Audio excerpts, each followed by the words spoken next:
Existe uma dor que nenhuma palavra consegue descrever. Uma dor que corrói por dentro, que transforma cada amanhecer em um lembrete cruel daquilo que você não tem. Há mais de 3.000 anos, nas colinas rochosas de Ramataim Zofim, uma mulher carregava essa dor todos os dias. Seu nome era Ana. Ela era casada, era amada pelo marido, mas havia um vazio dentro dela que nenhum amor humano conseguia preencher. E o pior, havia alguém dentro da própria casa que fazia questão de lembrá-la disso. O que você faria se a pessoa que mais te humilha dormisse sob o mesmo teto que você? Se cada refeição fosse uma oportunidade para alguém enfiar o dedo na sua ferida mais profunda? Ana viveu isso durante anos, não meses, não semanas, anos inteiros de provocação silenciosa e cruel. E quando ela finalmente não aguentou mais, tomou uma decisão que mudaria não apenas a vida dela, mas o destino de uma nação inteira. O que ela fez naquele templo foi tão intenso que o sacerdote pensou que estava bêbada, mas Ana não estava bêbada. Ela estava fazendo algo que poucos têm coragem de fazer. Estava negociando com Deus. Um voto tão radical, tão extremo, que desafiava tudo o que uma mãe poderia imaginar. Ela prometeu entregar aquilo que mais desejava no mundo, no exato momento em que finalmente conseguisse. Parece loucura, e talvez fosse. Mas o que aconteceu depois provou que Deus ouve até os gritos que não têm som. Esta é a história de Ana, a mãe que chorou até Deus responder. Para entender a profundidade dessa história, precisamos voltar no tempo. Precisamos sentir o cheiro da terra seca de Israel, ouvir o barulho dos rebanhos nas colinas e entender o que significava ser uma mulher estéril naquela época. Porque no mundo antigo, a esterilidade não era apenas uma condição médica, era uma sentença social, um estigma que pesava mais do que qualquer doença. E Ana carregava esse peso em silêncio, dia após dia, enquanto a vida seguia ao redor dela. Estamos por volta de 1.100 anos antes de Cristo. Israel não tem rei. O período dos juízes está chegando ao fim e o povo vive em ciclos de desobediência e arrependimento. Em meio a esse caos espiritual, nas montanhas de Efraim, vive um homem chamado Eucana. Ele é levita, descendente da tribo sagrada e faz parte de uma família que mantém a fé viva em tempos sombrios. Todos os anos, Eucana sobe com sua família até Siló para adorar no tabernáculo, o lugar mais sagrado de Israel. Eucana tem 2 esposas. A primeira se chama Ana, a segunda Penina. Naquela cultura, ter 2 esposas não era incomum, especialmente quando a primeira não conseguia ter filhos. Penina deu a Eucana vários filhos e filhas. Ela encheu a casa de risos, de choros de bebê, de vida. Mas Ana, a esposa que Eucana mais amava, permanecia de ventre fechado. O texto bíblico diz algo profundo. O Senhor havia fechado o ventre de Ana. Não foi acaso, não foi doença. Foi algo que vinha de cima. Isso levanta uma pergunta perturbadora. Por que Deus faria isso com alguém que o amava? Por que fechar o ventre de uma mulher fiel, enquanto Penina, que era cruel e arrogante, recebia filho após filho? Essa pergunta ecoava na mente de Ana toda vez que via Penina amamentar mais uma criança. E aqui está algo que poucos percebem. Deus não estava punindo Ana, ele estava preparando algo tão grande que precisava de um vazio profundo para caber. Mas Ana não sabia disso, não ainda. Todos os anos, quando chegava a época da peregrinação a Siló, Eucana distribuía as porções do sacrifício para sua família. Para Penina e seus filhos, ele dava porções individuais. Mas para Ana, ele dava uma porção dupla. O gesto era carinhoso, era público, e era a forma de Eucana dizer diante de todos: eu amo essa mulher mais do que tudo. Mas esse amor visível tinha um efeito colateral devastador. Ele alimentava o ciúme de Penina, e o ciúme de Penina se transformava em arma. O texto de 1 Samuel usa uma palavra hebraica muito específica para descrever o que Penina fazia. Ela era a tzara de Ana. Essa palavra significa rival, adversária, mas sua raiz vem de tzar, que significa angústia, aperto, aflição. Penina não era apenas uma rival, ela era a personificação da angústia de Ana. Dia após dia, refeição após refeição, Penina provocava Ana sobre sua esterilidade. Não com gritos ou agressões físicas, mas com comentários calculados, olhares de superioridade. Imagine a cena, a família inteira reunida para a refeição sagrada. Penina, cercada de filhos, comentando sobre o primeiro dente de um, a primeira palavra de outro. E então, virando-se para Ana com um sorriso falso. Que pena que você não pode experimentar essa alegria. Palavras que cortam mais fundo do que qualquer faca. E o pior, ninguém intervinha. Naquela cultura, a mulher com filhos tinha status, tinha voz. A estéril era invisível. Ana suportava em silêncio, mas por dentro desmoronava. O texto bíblico registra que Ana chorava e não comia. Sua dor era tão profunda que tirava o apetite, tirava a vontade de viver. Eucana, vendo sua esposa amada definhar, tentava consolá-la com palavras que, embora sinceras, revelavam sua total incapacidade de entender a dor dela. Ele disse: Ana, por que você chora? Por que não come? Por que está tão triste? Eu não sou melhor para você do que 10 filhos. Era a frase de um homem que amava, mas não compreendia. O amor dele não bastava. E essa é uma verdade que muitas pessoas precisam ouvir. Existem vazios que nenhum relacionamento humano pode preencher. Eucana era um bom marido. Ele amava Ana genuinamente. Mas o que Ana carregava dentro de si ia além de um desejo por filhos. Era um chamado, era algo que queimava em sua alma e que só seria satisfeito por uma intervenção direta de Deus. E foi nesse ponto de ruptura, nesse momento em que a dor se tornou insuportável, que Ana tomou a decisão mais corajosa de sua vida. Naquele ano em Siló, depois de mais uma refeição marcada pelas provocações de Penina, Ana se levantou da mesa. Enquanto todos ainda comiam e conversavam, ela caminhou sozinha até o tabernáculo. O sacerdote Eli estava sentado junto à entrada, como era seu costume. A noite estava caindo sobre Siló e as tochas lançavam sombras longas sobre as colunas do lugar santo. Ana não foi até lá para fazer um sacrifício comum. Ela foi para derramar sua alma inteira diante do Deus de Israel. O que aconteceu naquele momento é uma das cenas mais intensas de toda a Bíblia. Ana se prostrou diante do tabernáculo e começou a orar. Mas não era uma oração comum. O texto diz que ela orava em seu coração. Seus lábios se moviam, mas sua voz não se ouvia. Eram palavras que vinham de um lugar tão profundo que a garganta não conseguia transformar em som. Lágrimas escorriam pelo rosto dela enquanto seu corpo inteiro tremia. Era uma mulher no limite absoluto da dor humana, falando com Deus. E então Ana fez algo extraordinário. Ela não apenas pediu um filho, ela fez um voto. Disse: Senhor dos exércitos, se tu olhares para a aflição da tua serva e te lembrares de mim, e não te esqueceres da tua serva, mas lhe deres um filho, eu o dedicarei ao Senhor por todos os dias de sua vida, e navalha nenhuma passará sobre a sua cabeça. Ela estava prometendo devolver ao Senhor aquilo que mais desejava.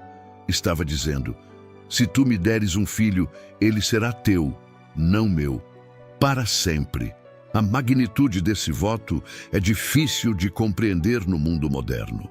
Ana estava prometendo entregar seu filho ao serviço do tabernáculo como nazireu, alguém separado para Deus desde o nascimento. Isso significava que assim que a criança fosse desmamada, Ana teria que levá-la para Siló e deixá-la lá. Ela estaria abrindo mão da convivência diária com seu próprio filho. Estaria dizendo adeus à criança que sonhou por anos inteiros. Era a oferta mais cara que uma mãe poderia fazer. Enquanto Ana orava com essa intensidade avassaladora, alguém a observava. Eli, o sumo sacerdote, estava sentado em sua cadeira junto ao portal do tabernáculo. Ele viu uma mulher com os lábios se movendo sem produzir som, o corpo tremendo, o rosto banhado em lágrimas. E chegou à conclusão mais equivocada possível. Eli olhou para Ana e disse com voz firme: "Até quando você vai ficar bêbada? Retire de si o seu vinho." O sacerdote de Deus confundiu a oração mais sincera de Israel com embriaguez. Esse momento revela algo sombrio sobre o estado espiritual de Israel naquela época. O próprio sumo sacerdote não reconhecia uma oração genuína quando havia. Eli vivia no tabernáculo, mas havia se acostumado tanto com a religião formal que uma oração do coração lhe parecia estranha, anormal, perturbadora. Se o líder espiritual da nação não conseguia distinguir adoração de embriaguez, isso diz muito sobre o quão longe Israel havia se distanciado de Deus. Ana era a exceção, não a regra. A resposta de Ana a Eli é uma das declarações mais poderosas de toda a Escritura. Ela disse: "Não, meu senhor, eu sou uma mulher de espírito angustiado, não bebi vinho nem bebida forte. Estou derramando a minha alma perante o Senhor. Não tome a sua serva por filha de Belial. É da abundância da minha ansiedade e da minha aflição que tenho falado até agora." Ana não se intimidou diante da autoridade religiosa. Ela manteve sua dignidade e explicou sua dor sem pedir desculpas por sentir tão fundo. Algo mudou no rosto de Eli quando ouviu aquelas palavras. O velho sacerdote, que momentos antes havia julgado erroneamente, agora reconhecia a verdade diante de seus olhos. Ele viu uma mulher que não estava bêbada, mas quebrada. Não estava fazendo cena, mas derramando sua alma. E nesse momento Eli pronunciou palavras que carregavam o peso da autoridade sacerdotal. "Vá em paz, e que o Deus de Israel conceda o que você pediu." Era uma bênção profética. E Ana sentiu isso no mais fundo do ser. O texto bíblico registra uma mudança imediata em Ana. Depois de ouvir as palavras de Eli, ela se levantou, enxugou as lágrimas, comeu, e seu rosto já não estava mais abatido. Algo havia acontecido naquela oração que transformou Ana por dentro. Ela ainda não estava grávida, nenhum sinal visível havia mudado. Mas algo dentro dela sabia que Deus havia ouvido. A fé de Ana não precisava de evidências. Ela havia derramado tudo diante de Deus e decidiu confiar, mesmo sem garantias visíveis. Na manhã seguinte, a família se levantou cedo, adorou diante do Senhor e voltou para Ramá. E então o texto diz, com a simplicidade que só a Bíblia consegue: Elcana conheceu Ana, sua mulher, e o Senhor se lembrou dela. 9 palavras em hebraico que mudam tudo. O Senhor se lembrou dela. Não que Deus tivesse esquecido, mas o momento havia chegado. O tempo de Deus, que parece lento demais quando estamos na dor, chegou com a precisão exata de quem controla cada segundo da história. Ana concebeu. Depois de anos de esterilidade, de lágrimas, de humilhação, de silêncio, a vida finalmente se formou dentro dela. E quando o filho nasceu, ela lhe deu o nome de Samuel, em hebraico, Shemuel, que significa ouvido por Deus ou pedido a Deus. Cada vez que alguém chamasse aquele menino pelo nome, estaria repetindo o testemunho de que Deus ouve as orações dos que clamam com sinceridade. O nome não era apenas uma identificação, era um monumento vivo à fidelidade divina. Nos anos seguintes, enquanto Samuel crescia, Ana não subiu a Siló com a família. Ela disse a Elcana: "Quando o menino for desmamado, eu o levarei para que apareça perante o Senhor e lá fique para sempre." Elcana concordou. E durante aqueles anos de amamentação, que na cultura hebraica duravam entre 2 e 3 anos, Ana sabia que cada dia com Samuel era contado. Cada riso, cada passo cambaleante, cada noite embalando-o nos braços era uma memória que ela estava guardando para a despedida. Tente imaginar o peso dessa decisão. Ana havia chorado durante anos por um filho. Deus finalmente respondeu, e agora ela teria que devolver. Não porque Deus exigiu, mas porque ela havia prometido. O voto era dela. Ninguém a obrigou. E aqui está a grandeza de Ana. Ela poderia ter desistido do voto. Poderia ter racionalizado, ter dito que Deus entenderia. Mas Ana era uma mulher de palavra. Se ela havia prometido seu filho a Deus no momento de maior desespero, cumpriria no momento de maior alegria. Quando Samuel foi desmamado, Ana preparou tudo. Levou 3 novilhos, uma efa de farinha e um odre de vinho. Não era uma oferenda qualquer. Era uma oferenda de grandeza, de generosidade, de gratidão transbordante. Ela não entregou apenas o mínimo necessário. Entregou com abundância, como quem está dizendo, Deus, tu me deste mais do que eu pedi e eu quero te devolver mais do que prometi. E então, com o menino nos braços, subiu a estrada rochosa até Siló pela última vez como mãe presente.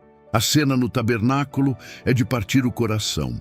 Ana chegou diante de Eli com o pequeno Samuel nos braços e disse palavras que ecoam através dos séculos. Eu sou aquela mulher que esteve aqui orando ao Senhor. Por este menino orava e o Senhor me concedeu o que eu pedi. Agora eu o entrego ao Senhor. Por todos os dias de sua vida, ele será dedicado ao Senhor. Eli deve ter se lembrado daquela noite, daquela mulher que ele confundiu com bêbada. Agora via o fruto daquela oração impossível. Imagine Ana colocando Samuel no chão do tabernáculo. O menino que ela carregou no ventre por 9 meses, que amamentou por anos, que embalou em noites frias nas colinas de Efraim. Ela soltou a mão dele, e naquele gesto simples de soltar, havia mais fé do que em 1000 sacrifícios. Porque entregar a Deus não é dar o que sobra, é dar o que mais importa. Ana não deu a Deus um animal do rebanho. Deu o filho que havia pedido com lágrimas, e nesse ato, ela se tornou uma das maiores mulheres da Bíblia. Então, naquele mesmo lugar onde anos antes havia derramado lágrimas de dor, Ana abriu a boca e cantou. Não um choro, não um lamento, um cântico. O cântico de Ana, registrado em 1 Samuel capítulo 2, é uma das orações mais poderosas de toda a Escritura. Suas palavras são tão proféticas que 1000 anos depois, uma jovem chamada Maria repetiria quase as mesmas frases ao saber que carregava o Messias no ventre. O cântico de Ana foi o rascunho do Magnificat de Maria, a mãe de Jesus. Ana cantou. Meu coração exulta no Senhor, a minha força está exaltada no Senhor. Não existe santo como o Senhor, não há rocha como o nosso Deus. O arco dos fortes é quebrado, mas os fracos são cingidos de força. Os que eram fartos se alugam por pão, mas os que tinham fome não precisam mais mendigar. Até a estéril dá à luz 7 filhos, mas a que tinha muitos filhos perde o vigor. Cada palavra era uma flecha direcionada. Penina ouviria isso e saberia. A estéril agora canta vitória. Mas o cântico de Ana vai além de uma vitória pessoal. Ela profetizou sobre reis quando Israel ainda não tinha rei. Disse, o Senhor dará força ao seu rei e exaltará o poder do seu ungido. Ana estava vendo além de Samuel. Estava vendo Davi, Salomão e mais adiante o próprio Cristo. Seu filho seria o profeta que ungiria reis. O menino que ela acabava de entregar no tabernáculo mudaria a forma como Israel era governado. Ana não sabia todos os detalhes, mas seu espírito captou a magnitude. Depois do cântico, Eucana e Ana voltaram para casa em Ramá. E Samuel ficou em Siló, servindo ao Senhor na presença de Eli. Era um menino pequeno, vestido com um avental de linho, ajudando nas tarefas do tabernáculo. Cada ano, Ana subia a Siló para visitá-lo. E cada ano trazia consigo uma túnica nova que ela mesma costurava. Imagine as noites que Ana passava medindo, cortando, costurando aquela roupa. Cada ponto era uma oração. Cada linha era um abraço que ela não podia dar pessoalmente. E Deus honrou a fidelidade de Ana de uma forma que ela jamais imaginou. O texto diz que Eli abençoou Elcana e Ana, dizendo que o Senhor lhe dê filhos desta mulher em lugar do que foi dedicado ao Senhor. E Ana concebeu mais 5 vezes, 3 filhos e 2 filhas. A mulher que foi humilhada por ser estéril, agora era mãe de 6.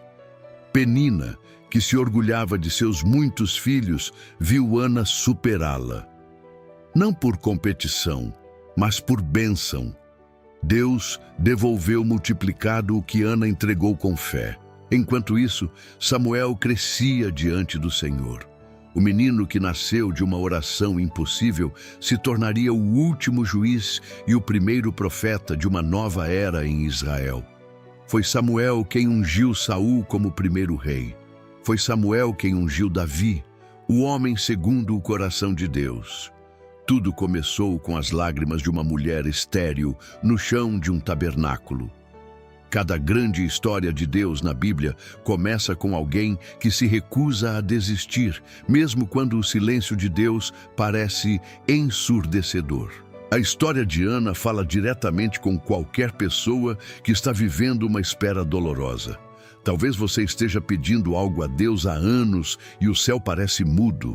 Talvez tenha alguém na sua vida que, como Penina, faz questão de lembrar você daquilo que você não tem. A lição de Ana é esta: Deus não esqueceu de você. O silêncio dele não é abandono. Às vezes, o tempo de espera é o tempo de preparo. Deus estava preparando Ana para receber algo grande demais para chegar antes da hora. E aqui está o detalhe mais impressionante de toda essa história. Ana não ficou com amargura depois de anos de sofrimento. Ela não se vingou de Penina. Não exigiu que Elcana expulsasse a rival da casa. Quando finalmente venceu, seu primeiro ato foi cantar um cântico de adoração. Não de vingança, não de triunfo sobre a inimiga, mas de gratidão ao Deus que ouve os que choram em silêncio. Essa é a marca de uma alma verdadeiramente grande. Vencer sem precisar humilhar quem te humilhou. E sabe o que é fascinante? A fé inabalável que vimos em Ana é o mesmo tipo de fé que transformou outros personagens bíblicos extraordinários. Assim como Ana entregou o que mais amava e recebeu de volta multiplicado, o profeta Eliseu também enfrentou momentos em que tudo parecia impossível, e Deus agiu de formas que desafiaram toda a lógica humana. Se essa história de fé radical te tocou, você precisa conhecer a história de Eliseu, o profeta que ressuscitou mortos e dividiu rios ao meio. Mas a jornada de Ana não termina aqui. O filho que ela entregou no tabernáculo cresceu para se tornar um dos homens mais poderosos e influentes de toda a história de Israel. Samuel ouviu a voz de Deus ainda criança, ungiu reis, confrontou nações, e tudo começou com a oração silenciosa de sua mãe. Se você quer entender o que aconteceu depois, como Samuel se tornou o profeta que mudou Israel, você precisa assistir o próximo vídeo. Samuel, o menino que ouviu a voz de Deus. A oração de Ana prova que Deus não mede a fé pelo volume da voz, mas pela profundidade do coração. Ela orou em silêncio e o céu inteiro ouviu. Se a história de Ana tocou você, inscreva-se no canal e ative as notificações, porque toda semana trazemos uma nova história bíblica que vai transformar a forma como você enxerga a fé. São histórias reais, de pessoas reais que enfrentaram o impossível e descobriram que Deus age exatamente quando parece que não vai agir. A fé de Ana vive em você. 3.000 anos se passaram desde que Ana chorou naquele templo em Siló. As pedras do tabernáculo já não existem mais, mas o eco da sua oração continua reverberando. Reverberou em Samuel, reverberou em Davi, Reverberou em Maria e reverbera agora, neste momento, em cada pessoa que se recusa a desistir de clamar, mesmo quando o silêncio parece ser a única resposta. Deus ouviu Ana, e se ele ouviu uma mulher estéril em um tabernáculo de pedra, ele certamente ouve você. Agora, neste instante,